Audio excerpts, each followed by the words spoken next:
আজকে আম্মু বাজার থেকে শসা এনে বলতেছে শসা কাটতে। আর এই গরমে ঠান্ডা ঠান্ডা যাই পাওয়া যায় তাই খেতে ইচ্ছে করে। তো আমি এখানে 2টা শসা নিয়ে ধুয়ে নিচ্ছি। আর আম্মু বলছে আজকে শসা লম্বা লম্বা করে কেটে লবণ দিয়ে খাবে। শসার সবজিটা এমন একটা সবজি যেটা সব কিছুর সাথে খেতেই ভালো লাগে। আমার তো শসা অনেক পছন্দের, বিশেষ করে ভাত অথবা পোলাও মাংসের সাথে খেতে তো অনেক বেশি ভালো লাগে। মানে হচ্ছে এটা খাওয়া আলাদাই একটা মজা। তো এখানে দেখুন আমি কত ট্যালেন্টেড, এক হাতেই কাটতেছি শসা। ভাবি কাজ করতেছে আর আমার আম্মু ফোনে কথা বলতেছে, তার জন্য ক্যামেরা ধরার কেউই নেই।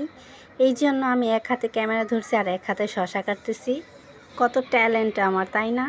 শসা রান্না করে খেতে যতটা মজা লাগে তার চাইতে বেশি মজা লাগে এইভাবে কাঁচা খেতে। আমাদের ঘরে শসা আনলে আমরা প্রায় সময়ই এইভাবে খাই। আর শসা খাওয়া তো এমনিতেও অনেক বেশি ভালো। আর এখন বাহিরে যেই গরম, এই গরমের মধ্যে ঠান্ডা ঠান্ডা হালকা কিছু খেলে তো অনেক ভালো লাগে। আমার শসা কাটা হয়ে যাচ্ছে অথচ আম্মুর ফোনে কথা বলাই শেষ হচ্ছে না। শসা কেটে দেখলাম শসার ভিতরে অনেক বড় বড় বিচি, আর আমার এত বড় বড় বিচির শসা খেতে একটুও ভালো লাগে না। তো যেই সাইডে ছোট ছোট বিচি সেই সাইডেরটা আমি খেয়েছি আর বড় বড় বিচিরটা আম্মুকে দিয়ে দিছি। গরমের দিন এরকম শসা কেটে লবণ দিয়ে আম্মুকে তো খুশিই করে দিলাম। কিছুক্ষণ পরে আব্বু ঘরে আসছে আর আসার সময় এই আইস ললিগুলো নিয়ে আসছে। গরমের মধ্যে ঠান্ডা ঠান্ডা আইস ললি, উফ, গরমের প্রশান্তি। খেয়ে যেন পুরো শরীরটাই ঠান্ডা হয়ে গেছে। যাই হোক, এখানে আমার ভাতিজা চুজ করতেছে কোনটা নিবে, একবার এইটা বলে আরেকবার ওইটা বলে।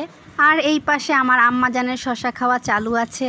তো আপনারাও এই গরমে ফ্রিজ থেকে ঠান্ডা ঠান্ডা শসা বের করে লবণ দিয়ে খান আর কলিজা ঠান্ডা রাখুন। আল্লাহ হাফেজ।